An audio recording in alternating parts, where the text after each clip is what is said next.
Hello and welcome to the Congo Hour. We want to thank you for watching. I'm Trippy, joined this evening with Wayna and Sammy. I think he's going to be here for the whole show. Yes. Yeah, so we're going to have an extended Sammy's Corner. I think he's just trying to make up for the last few months where he hasn't really been Trippy, on board. did you say few months? It's been a while since he's been a regular.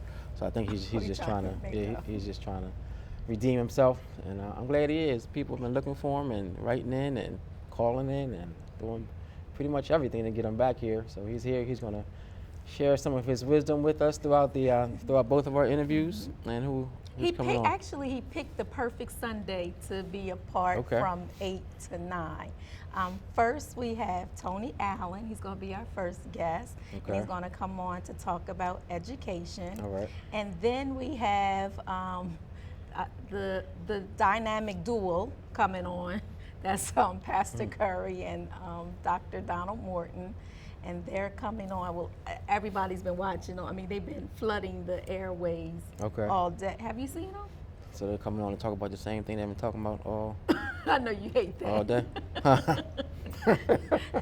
But let me say this to you. Spice it up a little bit. But I've learned that if you have to keep on hearing over and over certain issues so that it can resonate in your spirit. And this is important. That's true. What you mean you know? I mean, because I always have to be told things several times before it really sinks in. From your dad? Yeah, pretty much, and my mom. So I understand that. So we're going to welcome them. They're going to come and talk about, what are they talking about? They're going to talk about the proclamation from the city that was done. Okay. Which one? The one about public safety. All right. Okay. And the $200,000 that was done for the study, and everybody picking on the mayor. And I mean, do you want them to come on and talk about it, or you want me to tell you what they thought? I just wanted you to inform the viewing audience what they're going to talk about. Trippy, I want to say this before we go to our first interview. On last evening, there was a shooting at Dell State, and a lot of people who know me and know Donald know Amber know that Hunter is the chosen DJ for down there. And they had an event and 3 people were shot. And we were getting phone calls saying that they heard Hunter was shot. Well, Hunter was not shot. He is fine. He was DJing the event. However, the shooting took place outside of the event, and they were not Delaware State University students who did the shooting. They were outside people who did the shooting. So. Okay. Glad he's okay. I know, but that was like. Yeah, I know. It was nerve-wracking. So I mean. Even the whole, just hearing that news about the shooting at Dell State. Right. Any college campus, really. Period. It was just kind of unsettling. But me, and I'm trying to get him, and I couldn't get him, and I'm like, oh, goodness. But I stayed prayed up anyway, so. All right, you ready? Because our guests are like real important. All right. I know people like to hear us talk. All right. Welcome, Tony. Yeah, welcome. Hey, Wayne. Hey, Trippy. How are you? Coming, man. I guess a couple weeks ago now, we had our initial conversation around education in Wilmington, and Adriana and Tizzy came, and they started the conversation. And Tony, he wasn't able to make it that evening, but he did give me his word that he would come on and talk about his committee and their findings and where we go from here. So I just want to thank him and welcome him for keeping his word. So I'm glad to be here. I appreciate it, man. So give us just a little background about what you were a part of. So everybody knows that Governor Markell announced the priority schools last September. Okay. And when he did so, he did it with much fanfare initially. And I think that was because not a lot of people knew exactly what naming 6 priority schools would mean for those kids, their families, and the teachers in those schools. And I guess about a week or so after that, he called me and said he wanted me to chair a commission that really focused on the larger issues relative to public education in Wilmington generally, not to specifically focus on the priority schools, but certainly they would be in our deliberation. So we developed a committee, been working since September, issued an interim report in January. When we did that, we asked the governor to hold on making any decisions with respect to priority schools. So he had the benefit of our interim report anyway. And then we took 6 weeks to get real public comment. I mean, true public comment. Right. We did a forum with the United Way and the News Journal that got about 700 people in person and thousands more watching online. We've had a Facebook page go up for about 2 months now called Solutions for Wilmington Schools, has about 1,500 members. And I've had many meetings with legislators from the state and local levels just to talk about the issues that are facing our city. So I'd say this, the state of education in Wilmington is fractured, as you I'm sure you know. There are 4 traditional school districts, 1 VOTEC district, and by the fall of 2015, somewhere between 15 and 16 charter schools. So it's about 19 to 23, if you include the State Department of Education and Board of Education, different governing units trying to manage 11,000 children. Nobody would have developed a system like that, nobody. So our sense is we've focused in 4 areas in particular: streamlining governance of those 11,000 children and the school systems they're in, really creating a funding mechanism such that the needs of those students are met by the state with respect to how much money those schools receive in particular. Developing a strategic plan from the state departments, because there are many departments that allocate resources, but there's no plan around how they allocate those resources relative to low-income students and their families. So we're working very hard on that in particular. And then the last thing, we first started calling it political will. So really developing and courting folks to make the decisions needed to affect the kind of change we need. I'm literally leading the 5th such commission of this kind since 2001. Right. All of them have very similar recommendations, but there has not been the political will to move forward. So how does that happen? I think that's the main, that's the key component, right? That political will. Unfortunately, it is. So I mean, how do we get the political will to make the changes that your committee and the previous 4 or 5 committees have recommended? Well, the one thing I've been doing in specific with the committee is really spending time with the decision makers from the outset. So I've probably talked to 70 or so legislators, again at the state and local level, spent some time with city council, obviously, many members of the Delaware General Assembly, et cetera. And you know what, I'm sorry, I don't mean to cut you off, but let's take a step back. Yeah, sure. And let people know why that's necessary. Because at the end of the day, the Delaware political system needs to act. Right. And what I mean is they need to legislate. Right, and that's the only way those recommendations can take place. That's absolutely right. And just so you get a sense, I usually start this far. 1954, Brown versus Board. Delaware was very much a part of that case. In fact, they set the precedent for Brown in many respects. 1954, right? Delaware didn't act with respect to implementing Brown until 20 years later, 1974. And when they acted, it was only because they were compelled to act by the courts. So the history of Delaware education system generally has been the courts interceding and creating this system that has caused a lot of chaos in my view, and not the folks who are sort of the political leaders doing anything they need to do. Okay. I attended the forum at the Chase Center, and it was very well attended. What I liked about the panel was it was very diverse. I liked that everybody wasn't a yes man. The one thing that I felt that was very disturbing was in the report about the statistics, about the poverty students in the certain school areas, and that they're not getting the funding and the attention that they need. So is that going to change, do you think? Yeah, I do. And let me say this. It's not just a city of Wilmington problem. Right. So 50% of all public school children in Delaware, throughout the state of Delaware, live below the poverty line. Right. 50%. So, and you guys know this, the city of Wilmington has a problem that's more acute, but think about many parts of Bear, think about the Newcastle Avenue, think about many parts of Dover. In fact, Dover is the 2nd highest concentration of child poverty in the state. And Kent County leads, the county leads in child poverty. So I would say this, we have 2 proposals with respect to that. Either throw out the current funding system and develop a weighted student funding formula that takes into account the special needs of low-income children, or change the unit count formula to reflect 3 things. Schools with high concentrations of poverty, and again, that would be statewide. Schools with high concentrations of English language learners. Again, you'll see a lot of that, and certainly in Wilmington, also in Kent County. And then special education, K through 3. You would think there would be funding for special education K through 3, but that doesn't start till the 4th grade. So those are specific proposals along those lines, and I think you both know that we've been trying to encourage Red Clay to take a bigger presence with respect to city children in particular.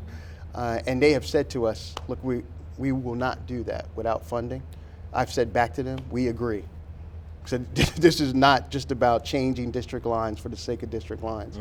If the funding doesn't follow, there'll be no different change in educational circumstances for our children. I know. I was going to say, Mr. C, you want to chime in? Because I know that education is really I important. guess one of my thoughts, and that's all, is that the legislators are the ones who decide on funding. Is that right? That's right. Tony? That's right. The legislators in Dover. In Dover. Right. Do you have any feeling, because I do, that these legislators are motivated by people of means that don't want to be taxed and send their money to poor people? I think there's a lot of that. Yeah. To be clear, I think that's a lot of that. If those people who have high concentrations of money decide to say, yeah, we want to educate those people, there would be a difference in the motivation of the legislators, don't you think? Yeah, no question. But what I would tell you, Sammy, is as I've been going through this process, what's interesting is Christina's school district, the community, the general community, right, is interested in letting their city kids go to Red Clay, right? The city wants Christina out. Those two constituencies want the same thing, but for very different reasons, Right. and I'm okay with that. Right. I'm okay with as long as the money comes. Right. But So the it does go to your point, and then and we've done some preliminary numbers. There is some sense that Christina would have some advantages relative to money if they left the city kids. We think some of that money should be applied. See, the to Red problem Clay. that I've got is there's volumes and volumes and volumes of committees and studies on poor people. I would like to see a study on those people who don't want to be taxed for poor people, because they don't mind paying taxes for their kids, but they don't want that money to go to be taxed from where I'm saying. I'm saying this is just my opinion. No, I got you. To be taxed to go to poor people, and so those men who want to be reelected have to follow that feeling.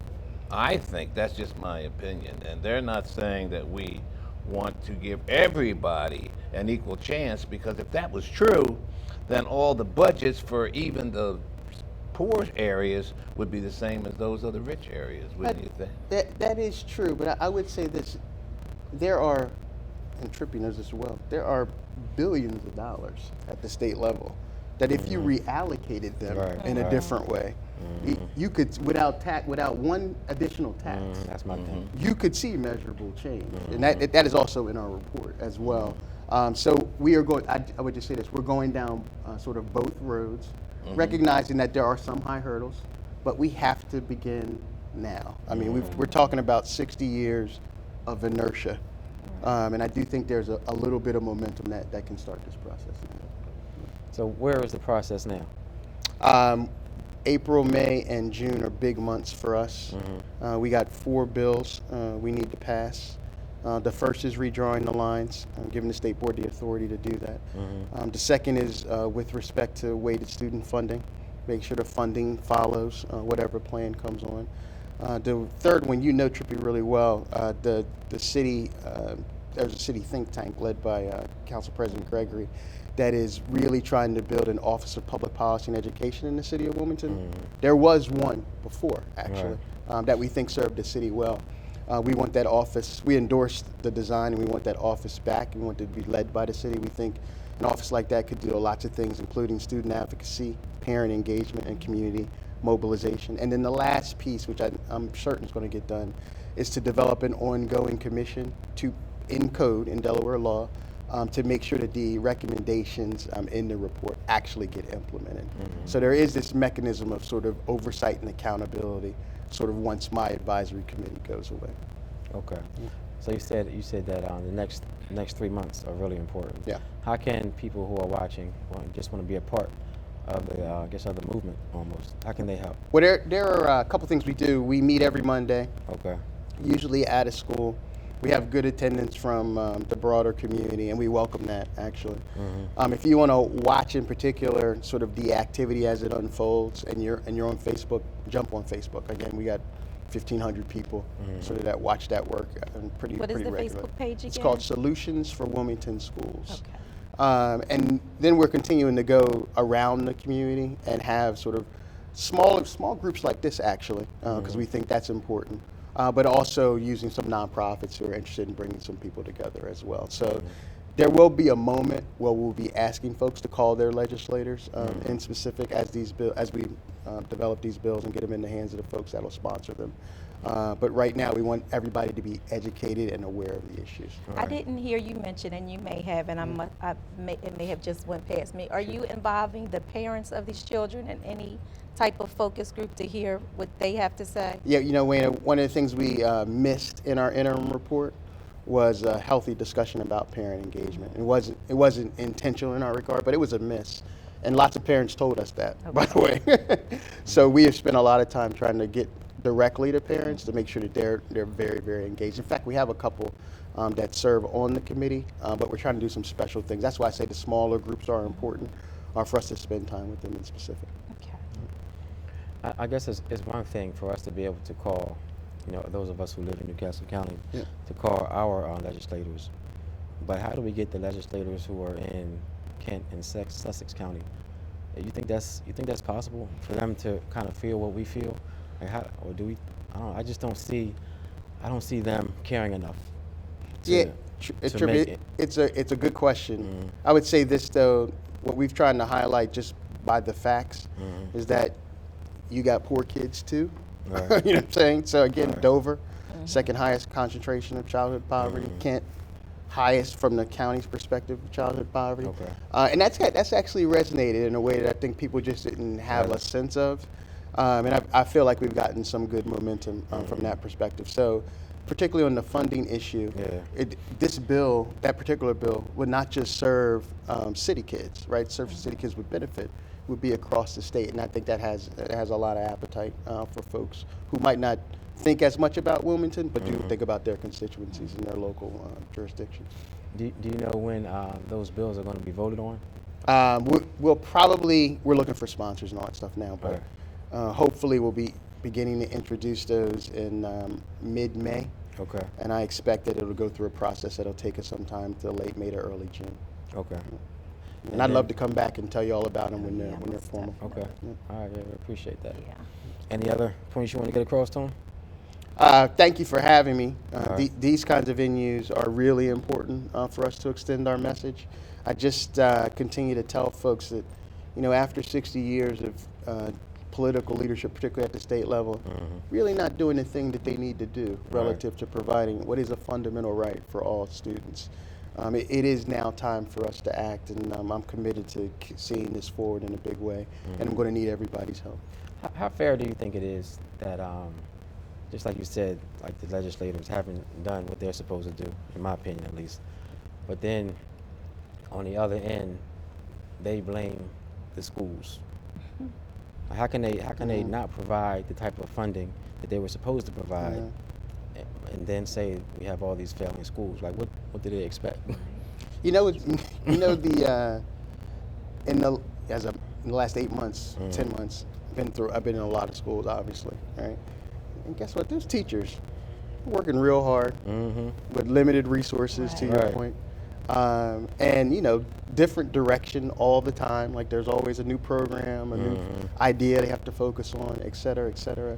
And I don't think they get enough credit. Now, what I would say is that we need to make sure that the best teachers are in the toughest classrooms. Yes.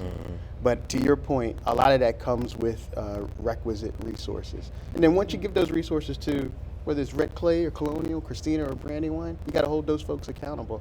But you can't fairly do that without making sure that they're adequately funded. All right. I've heard from so many teachers that say the state never comes in our building, so they have no idea, kind of to your point of what we're going through on a daily basis, to even get the children in a mindset to be able to learn. They have to deal with so many issues that the I guess the teachers, the administration has to deal with so many issues that the kids are bringing to school from home, you know, and from their community before they can even say, okay, let's pull out your books and let's read and let's learn some math. You know, I was in East Side Charter probably about 6 weeks ago, talking to Lamont Brown, the head of school there, and I asked him, sort of, what if you had your dream list, what would you really need? And he said, you know what, the state is always trying to give me another reading specialist or a math specialist. What I really need is a therapist, a counselor, or psychologist, you know, because his kids are coming with real issues of trauma, like true issues of trauma.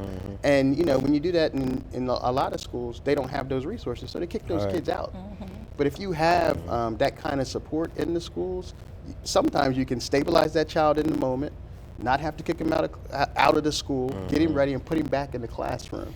So you're right. Again, it just goes to the notion of these problems that they are going through in some real way are real and do impede the process of education. Okay. Do you think that jobs is part of the answer to this? I mean, we can have all the resources in the world, but they go back home to poverty and a lot of problems, and yet their problems at home aren't solved. Can a guy really take them to a room like a psychiatrist or whoever that resource person would be and bring that person to the point where they can be productive without taking care of that problem that they bring from home, do you think? I'd say a couple things, Sam, because that's a fair point. One, it's cyclical, right? So you can't deal with education without dealing with crime, without dealing with joblessness. You know, you can't do that. It's all tied. I know you're going to get ready to talk to Pastor Curry and Pastor Morton about sort of the other half of the coin, in my view, right? So I do think that that's a part of the answer. And the other thing I'd say is you got to take the long view, right? So you don't properly educate these kids, they're not prepared to take jobs that are out there for them, right? And then that brings down the city, right? And my view is you got one metropolitan city in Delaware, right? So no great city, you're not going to have a great state. It's just not going to happen. Right. So this notion of being able, to your point, this notion of being able to really tie these things together in a way that I don't think we really have before. I do think we think about them in silos is also an important part of our discussion. Okay. All right. So we'll see you in a couple months. Yeah, I'd love to come back next month, actually. Next month. Okay. That'd be great. We'll make it All right. happen. Okay. Next month, I want to talk about, just so you'll know when you come back, you can have it already prepared. I want to talk about standardized testing. Don't forget. That'll be fun. All right. Okay. All right. All right. So you ready to take a break? Okay. Yeah, we'll take a quick break and we'll be right back.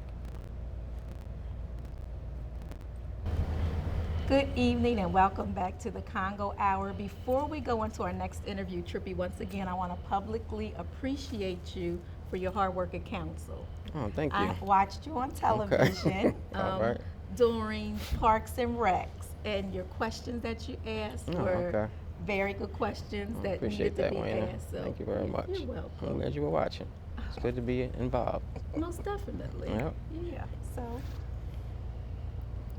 I'm just here waiting for you to introduce our next guest. Stupid. I can't stand Our you. very special guest. Silly. This is what my pastor talked about earlier today. Silly people. Okay. So, actually, this is Sammy's Corner and Mr. You Congo. all nervous? Why are you so nervous? I'm not nervous. No, okay. I'm Trippy, saying. don't start. No, I'm just saying. First you were going to introduce him. Now you want my dad to introduce him. I didn't say that. I said this is Sammy's Corner. Ah, okay. All right. And we have Pastor Curry and Dr. Donald Morton with us to continue on with the conversation that they have been speaking on all day today, which was very important. I appreciate Pastor because he reached out and he said, look, listen, he's not going to just be behind the pulpit, that he's coming out and he's coming on television, the Channel 28, which is very well watched, to let the people know that enough is enough. And what I like about Pastor Curry is this is very true. I mean, we vote people in office. They get in, they do whatever, they don't do the things that they say they're going to do, and then I think they expect us to vote for them again come election time. And fortunately, next year is election time, so we can make some moves. So, Pastor, What do you like about our other guests? Because you just said what you like about Pastor Curry. That's not fair. I mean, you have to be. What I like about Dr. Donald is very diverse in knowledge about a lot of things. He's well educated. Okay. He's very outgoing as far as making things happen. He's very active in the NAACP. He'll go down Dover to fight for things. He will. So, and All he's right. my friend. There you go. Okay. All right. Welcome to the show, Welcome, gentlemen. Welcome to Mr. Sammy's Congo Corner. is about to bust. Mr. C, say something. Not mad of it. Welcome to the show. We appreciate you all coming on. Seriously, I know I joke around a lot, but Yeah, it's too we much. do. I've been told that a few times, but we do Yeah. appreciate you coming just to talk and to just have an open conversation about what's on your mind. So, Pastor, you want to Pastor, start? you want to start? Yes, Pastor Curry? first I want to commend your jacket. You like that? I All think right. that is a little too warm for it, but Oh, that's no, fine. no, I no, appreciate no. you really dressing up to see me It today. was all for you. I see on a serious. Oh yeah, he is different. See, I told you. On a serious note, I am very proud and grateful that Sammy, you allow us to come on your corner and talk about a couple things that are disturbing me. In the city of Wilmington, we have so many different things going on, but right now we're dealing with this whole crisis of violence, and I came to commend the mayor and the chief, because over the last 13 months, they have 13 weeks, they have put together Operation Disrupt, and in that 13 weeks, it was wonderful to find out that the decrease in homicides were just phenomenal.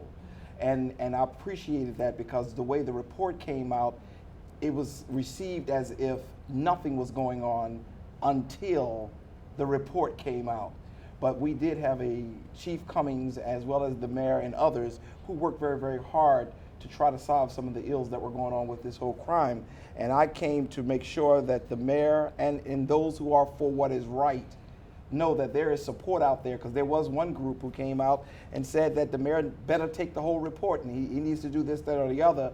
But at the end of the day, my feeling is this: he's the mayor. We have to support the seat, even if we didn't support the individual sitting in the seat. And I'm of the opinion at this point, we have to learn what respect is, and we should not be bullying people. So that's my introduction. Okay. Mr. C, what you have to say about that? I passed You passed the baton. to the doctor. Well, I think to Dr. Curry's point, we have a responsibility, right? I was at the city council meeting when the commission, the report was released. And what was noted in that conversation, particularly from those that developed the document, was that there was a very truncated approach to the document, which meant that it is not an exhaustive document, because there were a number of questions that you asked and other members of council asked that they just couldn't answer. They didn't have enough time to develop the document. So it's difficult for me to approach the mayor and land blast the mayor on two things that he said out of 111 recommendations. There are only two things that he said that he doesn't currently support. Okay, let's dialogue about that. But what you can't do is throw the mayor out and say, that he's a bad mayor. This didn't begin with Mayor Williams. It didn't begin with him. And trust me when I tell you, it ain't gonna end with him. There's an exhaustive, a comprehensive approach that we have to have to social decay. And a part of what that means is we have to afford him the opportunity to do what he said he was going to do. When we voted for him, for those of us that voted for him, and I voted for him, he told us what kind of mayor he was going to be, that nobody was going to run him. He was going to run the office, and he was going to do what was best for the city of Wilmington. And I have to afford him the opportunity to do that. And when I think he's wrong, I'll approach him and tell him he's wrong. But when he's right, and when he's being treated unfairly, then I'm going to stand up for what's right. One of the things that you mentioned earlier, Pastor, was they only went to, I think, was it 150 people? Yes. To come up with this Yes. comprehension. Let me just say this to you. Any person who understands research, Right. your sampling has to be at least 4 to 5%, and that's a weak study. But when you study 150 people in a city of 80,000, that's preposterous, egregious, and simply outlandish. And I want to make it clear that because there's groups of individuals who may not be African American, throw in a report at an African American mayor, I stand to say there is intelligence in the office as well as with Chief Cummings.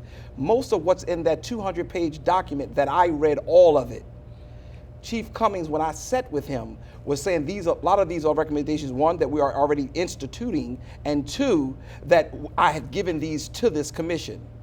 $200,000 was spent when we could have used that money in other areas to support some of the issues that are going on in our community. And there's a whole lot of other things I could certainly jump on, but that whole notion of validity, I don't see it when you're dealing with not even a percent of this population. And then they say, the community is saying.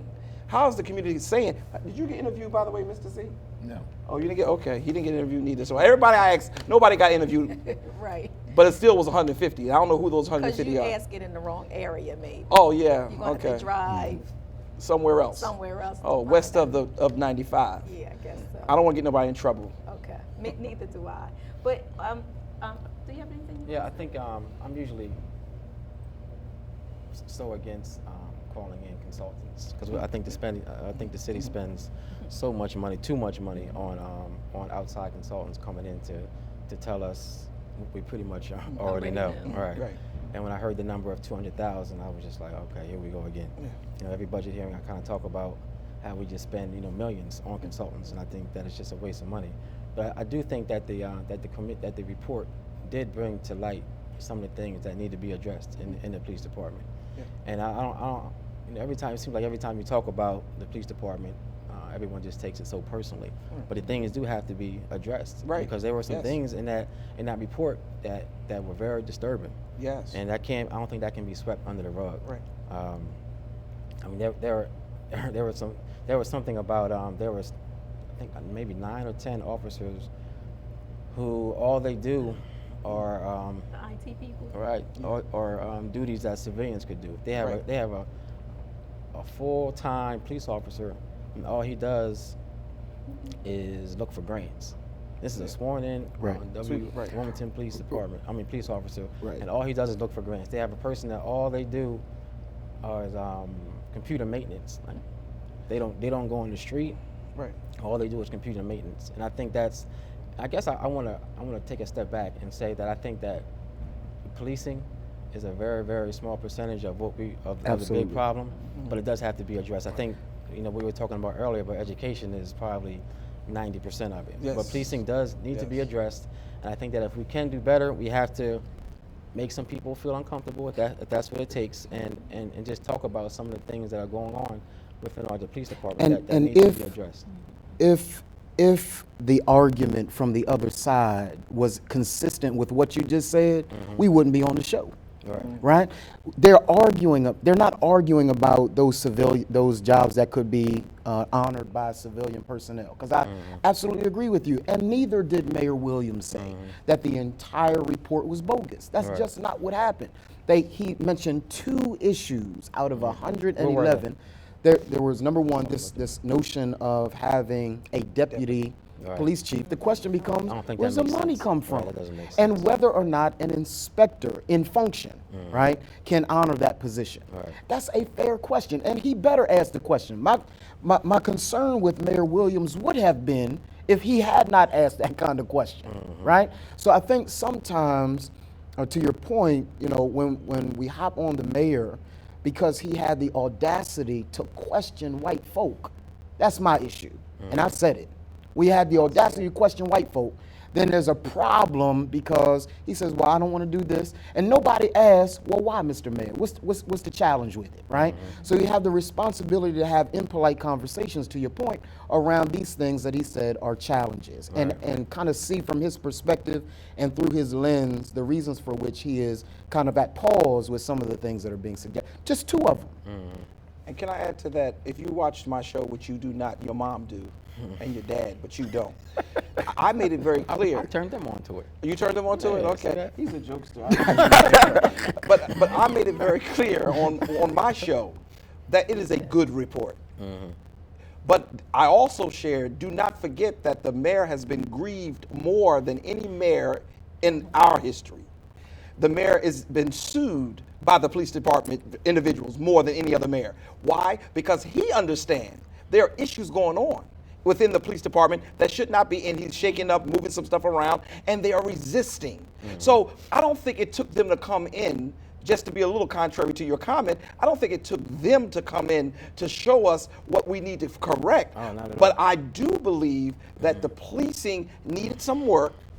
But I don't think that we're dumb. Excuse me, my daughter would be upset with me when she even say that word. We're not dumb. We're very capable people. And I think that if we learn to respect the office, and I keep saying this on every show, because you said we're going to talk about the same things that happened so far, I want to make sure it's clear what they did to Chip Flowers, we cannot let them do to any other African American. If you don't do what we tell you to do, we're going to run you out of town. They met up with the right one, and the mayor decided, you know what, I came to fight. Right. Not physically. Right. Right. TV land. But he came to let, I'm not going to be bullied. So I personally think the report is a good report. And it did highlight some things that we need to know about, especially with the cameras and things of that nature that I heard. I was very glad to hear those things when I read the report. I'm not going to discount the total report, but I am not going to let people tell me. I'm the pastor of East Zion Fair, Wilmington's most exciting church. I'm not going to tell, somebody can't give me a report and say, you better change and run it this way now. Well, Sammy's trying, but it ain't going to work. You know what, and I know Mr. Congo, he alluded to this on the last segment about jobs. And I know that I believe my boss, County Exec Tom Gordon, is coming on Community Crossfire and talking about jobs, which definitely will help with the public safety and crime. But I guess, too, it's like people, it's like everything that's right, people in the places that be are fighting for. So he's going to come on up and talk about the port. Like, people don't want the port to come. Like, come on. And you know what's funny? The same people who pushing this report are the same people who wanted the port gone. Exactly. But the union spoke up and made it clear we need this. It's our people who are affected by these jobs that are being taken. Right. Chrysler, General Motors, all of those individuals who left, they were blue-collar jobs that were helping our community. Right. And I love one of the things that Tony Allen said on the last segment. You know, we can give these young people a strong education, but if there are no jobs out there and they have to still live in the poverty they are living in, we're going to still have the same problem. Right. And most of the violence is coming out of the fact that people are in desperate times. Right.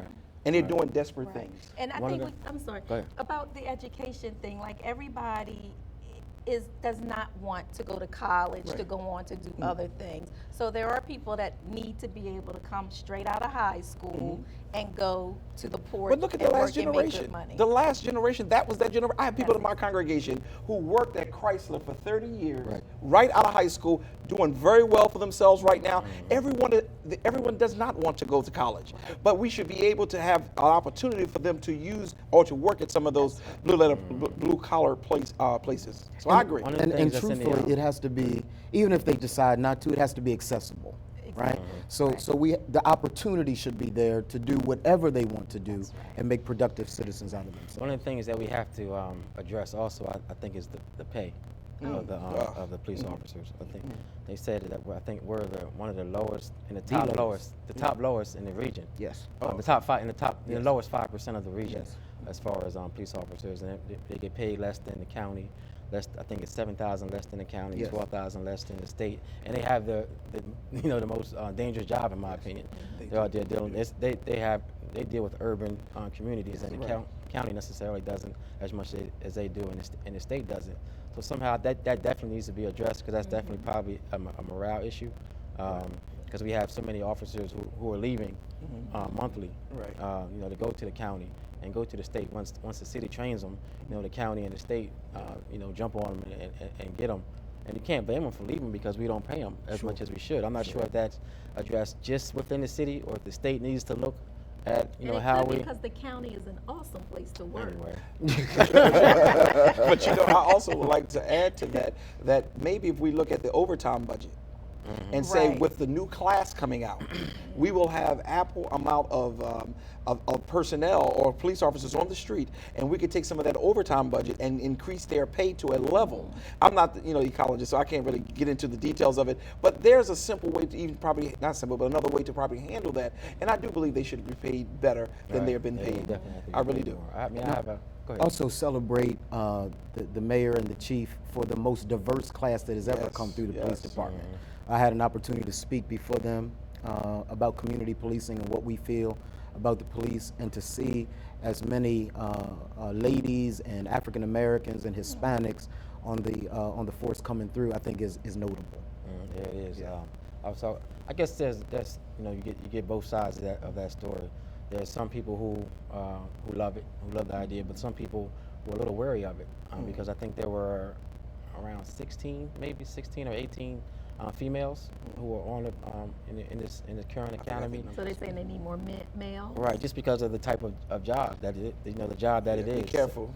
No, I'm speaking on behalf of some of the Right, police officers right, who I spoke with. Some love it and some are just a little wary because of, can they perform the type of duties that need to be performed in this type of urban community? Well, Mr. C, No, that's a conversation that has to be that. talked about. I'm not Right. saying that it doesn't, and I'm not going to go there because I want to give your dad an opportunity to speak because time is winding down. I give these two gentlemen my time. I have a lot to say, and I have a lot that I disagree with. So we don't have time to even debate it. So I would be probably looking like a sore thumb out here, just for the conversation. Do you want to comment on one thing you agree with? What I would say was there is what I call you with me? The inaccurate perception to the map map of of reality. And I think that covers the whole thing in terms of police, in terms of education, in terms of the whole ball of wax. Once we understand, I don't really see the development of communities to deal with the fact. I think we have too many drum majors out there with, leading the band, and the band's not there. I heard today that there was a disruption in the village. I think the village is there waiting on the enablers to prepare them to march forward. Okay. And I think that the loudest vote, I think the loudest person that can really make this change is the vote. We have to prepare our folk. When only 18% of the people in Wilmington voted in the last election, that say it. That is not, we have allowed our lack of participation or encouraging people, maybe that's not the right word. I think that people have become disillusioned with how we perform. When I say we, that's, I don't want to say they. Right. And because I feel as guilty as everybody else. But I think that right now, there should be a tremendous effort on behalf of all the leadership to create an environment where people just can't wait to go get registered to vote. And that will make a difference in how people behave, because right now, these people who are making these decisions know that they're going to cater to that 18%. And the other, 82%, it goes unheard because they didn't vote. That's why segments like this hopefully will get people upset and wanting to make a change and be prepared to go register to vote, and not only register but get out and go vote. But here's the pushback, though, because there is a pushback to that. And the pushback is not just those that view the vote as sacred enough to cast it, but those that view the vote sacred enough not to cast it. When you don't have a lineup of individuals that you trust, right, to be able to cast your vote for, that's an issue.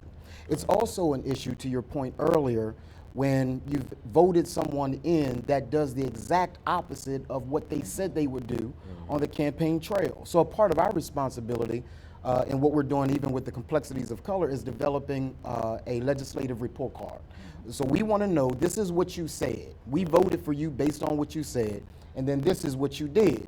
Now, if you did something opposite of what you said, then we'll vote your tail out and get somebody else in there, no matter what race or hue you are.